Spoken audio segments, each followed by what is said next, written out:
আসসালামু আলাইকুম। খুরশেদা কাকুলি আমন্ত্রণ জানাচ্ছে এনটিভির মধ্যাহ্নের খবরে। ৫ আগস্টে এ জাতি আওয়ামী জাহিলিয়াত থেকে মুক্তি পেলেও একটি মুসলিম দল নতুন করে জালিমে পরিণত হয়েছে বলে অভিযোগ করেছেন জামায়াতে ইসলামীর আমির ডাক্তার শফিকুর রহমান। সকালে রাজধানীর বাড্ডার ডিআইটি প্রজেক্ট খেলার মাঠে ১১ দলীয় জোটের নির্বাচনী জনসমাবেশে অংশ নিয়ে তিনি এই কথা বলেন। জামাত আমির বলেন, পুরাতন চাঁদাবাজের বদলে নতুন চাঁদাবাজের জন্ম হয়েছে। ১৫.৫ বছর যারা বিদেশে ছিলেন তারা দেশে ফিরে এখন মামলা বাণিজ্য শুরু করেছে উল্লেখ করে ডাক্তার শফিক বলেন, যারা শহীদের রক্তের সাথে বেইমানি করবে জনগণ তাদের চায় না। ১০ টাকার চাল যেমন ভুয়া ছিল, ফ্যামিলি কার্ড, কৃষক কার্ডও ভুয়া মন্তব্য করে তিনি আরো বলেন, ভুয়া কার্ডকে ১২ তারিখ জনগণ লাল কার্ড দেখাবে। এদেশের মালিক না হয়ে জনগণের সেবক হবার ইচ্ছার কথা জানিয়ে জামায়াত আমির আরো বলেন, ঘরে বাইরে কর্মস্থলে নারীদের কোনো নিরাপত্তা নাই। তার দল ক্ষমতায় গেলে সর্বপ্রথম নারীদের নিরাপত্তা নিশ্চিত করা হবে। ৫৯ জন ভয়াবহ ঋণ খেলাপি ঋণ ব্যাংক ডাকাত, এদেরকে আপনারা মনোনয়ন দিলেন কেন? এদেরকে বগলের নিচে আশ্রয় দিয়ে এমপি বানিয়ে আপনারা করবেন দুর্নীতি দমন। এগুলা শুনলে পেঁচায়ও হাসবে। অতীতের নেতৃত্বের মধ্যে সততার অভাব ছিল, তাদের মধ্যে দুর্নীতি থেকে হাতকে মুক্ত রাখার সেই শপথ ছিল না, দেশের প্রতি দায় ছিল না। এই জন্যই বাংলাদেশ আগাতে পারেনি। আমরা আশা করব যুবকরা আমাদেরকে হতাশ করবে না, ইনশাআল্লাহ তারা আমাদেরকে সামনে নিয়ে এগিয়ে যাবে।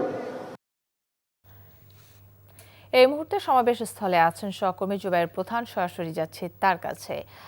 জুবাইর, সমাবেশ শেষ হলো, জামায়াত আমির কি বললেন এবং আজ তার পরবর্তী কর্মসূচি সম্পর্কে কি জানেন, জানাবেন।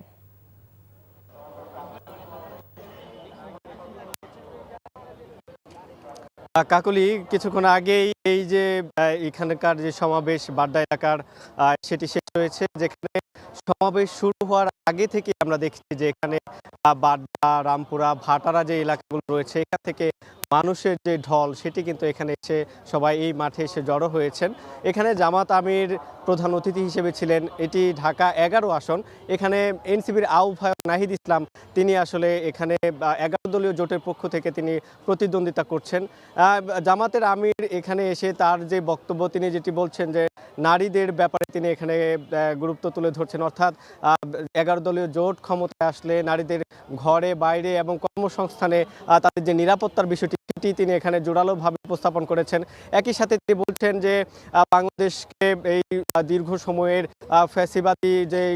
ফ্যাসিবাদী কর্ম এবং যারা ফ্যাসিস্ট তারা ক্ষমতা থাকার কারণে এই দেশটা অনেক বেশি পিছিয়ে ছিল এবং অর্থ বিদেশে পাচার করা হয়েছে, এরকম নানা অভিযোগ তিনি আসলে তুলে বলছেন যে ১১ দলীয় জোট যদি ক্ষমতায় আসে সেক্ষেত্রে তারা এই পাচার করা অর্থ যেমন ফিরিয়ে আনবেন, একই সাথে দেশে ইনসাফ, ন্যায় বিচার এবং রাষ্ট্র পরিচালনা করার জন্য সকল প্রকার দুর্নীতিকে তারা লাল কার্ড দেখাবেন। এরকম নানান কথা কিন্তু আসলে জামাত আমির ডাক্তার শফিকুর রহমান তার পক্ষ থেকে বলা হয়েছে।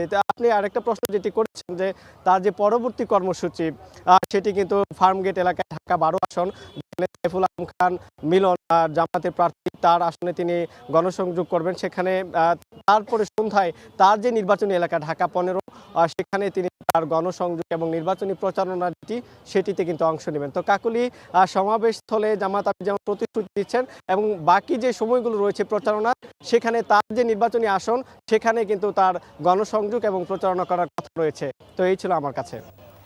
দর্শক, জানছিলাম ঢাকার বাড্ডায় জামায়াতের নির্বাচনী সমাবেশের খবর।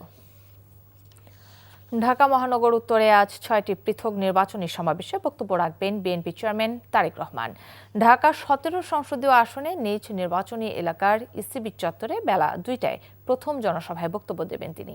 এরপর ঢাকা ১৬ আসনে পল্লবী ২ নম্বর ওয়ার্ডের লাল মাঠে ২টা ৪০ মিনিটে, ঢাকা ১৫ আসনে মিরপুর ১০ গোলচত্বর সংলগ্ন সেনপাড়া আদর্শ সরকারি উচ্চ বিদ্যালয়ে ৩টা ৩০ মিনিটে, ঢাকা ১৪ আসনে ন্যাশনাল বাংলা উচ্চ বিদ্যালয় গেটে ৪টা ২০ মিনিটে, ঢাকা ১৩ আসনে শ্যামলী সিনেমা হলের পশ্চিম পাশে শ্যামলী ক্লাব মাঠে ৫টা ১০ মিনিটে এবং ঢাকা ১১ আসনে বাড্ডার সাতারকুলের সানভ্যালি মাঠে সন্ধ্যা ৬টায় জনসভায় বক্তব্য দেবেন তারেক রহমান।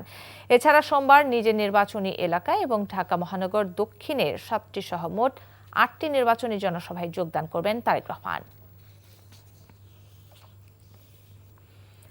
নির্বাচনী প্রচারণায় ব্যস্ত সময় পার করছেন বিএনপি, জামায়াত ইসলামী, এনসিপি সহ বিভিন্ন রাজনৈতিক দলের প্রার্থী ও তাদের সমর্থকরা ভোটারদের কাছে দিচ্ছেন নানা প্রতিশ্রুতি। সকালে ভোলা ৪ আসনে বিএনপি প্রার্থী নুরুল ইসলাম নয়ন সমাবেশ করেছেন। এ সময় তিনি ভোটারদের কাছে বিএনপির ৩১ দফা উপস্থাপন করে ধানের শীষে ভোট দেওয়ার আহ্বান জানান। চুয়াডাঙ্গা ১ আসনে ধানের শীষের প্রার্থী শরীফুজ্জামান শরীফের পক্ষে আলমডাঙ্গায় নির্বাচনী জনসভা হয়েছে। টাঙ্গাইলে গণসংযোগ ও সভা সমাবেশের মধ্য দিয়ে ব্যস্ত সময় পার করছেন সদর আসনে বিএনপির প্রার্থী সুলতান সালাউদ্দিন টুকু। আর টাঙ্গাইল ৮ আসনের স্বতন্ত্র প্রার্থী হরিণ প্রতীকের সালাউদ্দিন আলমগীর গণসংযোগ ও সভা সমাবেশের মাধ্যমে ভোটারদের কাছে যাচ্ছেন। ত্রয়োদশ জাতীয় সংসদ নির্বাচন সামনে রেখে ক্রীড়াঙ্গন ঘিরে নানা পরিকল্পনা সাজিয়েছে রাজনৈতিক দলগুলো। ক্রীড়াকে পেশা ও জীবিকার মাধ্যম হিসেবে গড়ে তুলতে ক্রীড়া শিক্ষাকে বাধ্যতামূলক করা, জেলায় জেলায় বিকেএসপি তৈরি সহ নানা পরিকল্পনা নিয়েছে বিএনপি। অন্যদিকে 5 বছরের মধ্যে 500 আন্তর্জাতিক ক্রীড়াবিদ তৈরির কথা জানিয়েছে জামায়াত ইসলামী।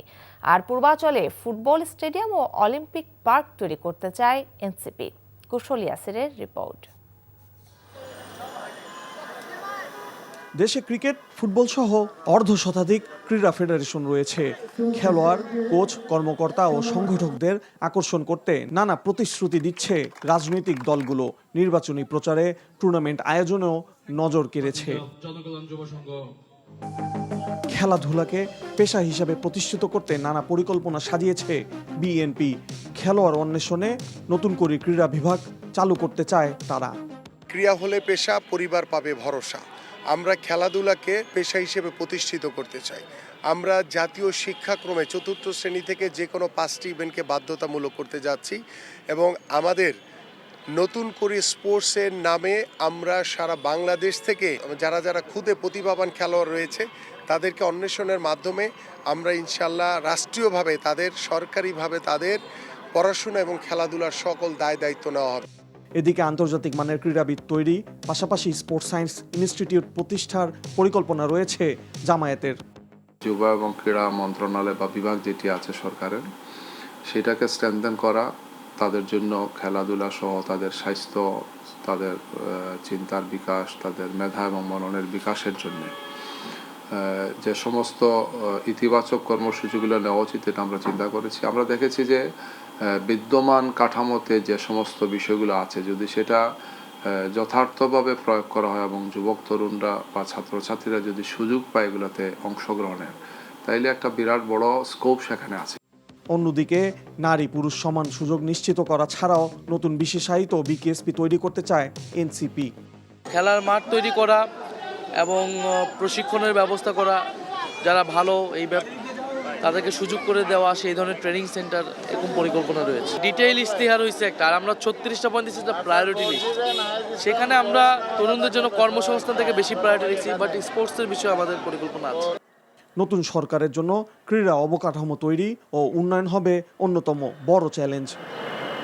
ক্রীড়াঙ্গনকে ঢেলে সাজাতে আলাদা আলাদা পরিকল্পনা থাকলেও ক্রীড়াবিদ ও সংগঠকদের মূল্যায়নে রাজনৈতিক বিবেচনা নয়, পেশাদারিত্ব বজায় রাখতে চায় সব পক্ষ। কুশল ইয়াসির, এনটিভি নিউজ, ঢাকা। কক্সবাজারের রুখিয়ায় শরণার্থী ক্যাম্পের বাইরে অবৈধভাবে ভাড়া বাসায় কিংবা স্থানীয়দের জমি দখল করে বসবাস করা 7 শতাধিক রোহিঙ্গাকে আটক করেছে যৌথ বাহিনী। ভোর থেকে উখিয়া উপজেলার বালুখালী এলাকায় সেনাবাহিনীর নেতৃত্বে যৌথ বাহিনী এই অভিযান শুরু হয়। অভিযান এখনও চলমান রয়েছে বলে সেনাবাহিনীর পক্ষ থেকে জানানো হয়।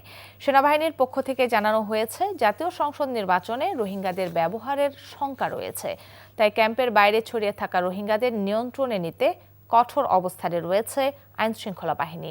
এরই ধারাবাহিকতায় অভিযানে এখন পর্যন্ত 7 শতাধিক রোহিঙ্গাকে আটক করা হয়েছে।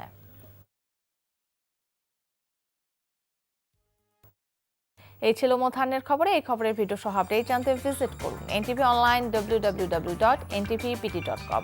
এছাড়াও এনটিভির জনপ্রিয় সব অনুষ্ঠান ও খবরের আপডেট জানতে ভিজিট করুন আমাদের ইউটিউব ও ভেরিফাইড ফেসবুক পেজ। 2টায় দুপুরের খবর দেখার আমন্ত্রণ রইল। ধন্যবাদ সবাইকে।